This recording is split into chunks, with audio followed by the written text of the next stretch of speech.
In today's video, I'm going to teach you how to use Perplexity Incognito mode. If you've ever wanted to ask sensitive questions or simply keep your research tidy without it showing up in your recent activity, this quick walkthrough will help you feel confident using Perplexity's built-in privacy toggle. Let's start by getting to the right place. Open your preferred web browser and head to Perplexity.ai. You can do this on desktop or mobile. The experience is very similar. Give the page a moment to load so you see the main search box and the familiar Perplexity interface. If possible, use an up-to-date browser and a steady connection to avoid any hiccups as you switch modes. Once you're on the home page, look toward the upper right corner of the screen. You'll see an incognito icon there.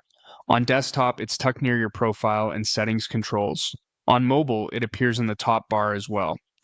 Move your cursor over it or tap it, and you should notice a small label or tooltip that confirms you're about to enable incognito. Go ahead and click it. This is the privacy toggle built into Perplexity itself, separate from your browser's private or incognito window. After you click the icon, you're now incognito. You'll see a clear visual cue that the mode is active. This may look like an incognito label near the input area or a change in the icon's appearance.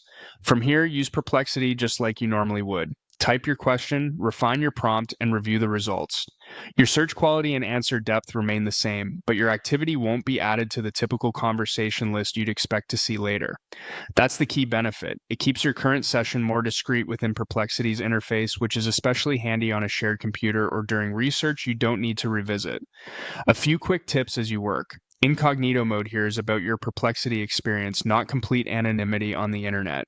Network administrators, your device, or other sites you visit still have their own policies and visibility.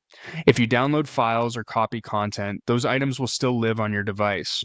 When you're done researching, check the top of the screen to confirm you're still in the mode you expect before you continue with unrelated queries. That's it. You've gone to Perplexity, use the incognito icon in the upper right to enable privacy, and you're now working in a cleaner, more discreet session, all with a single click.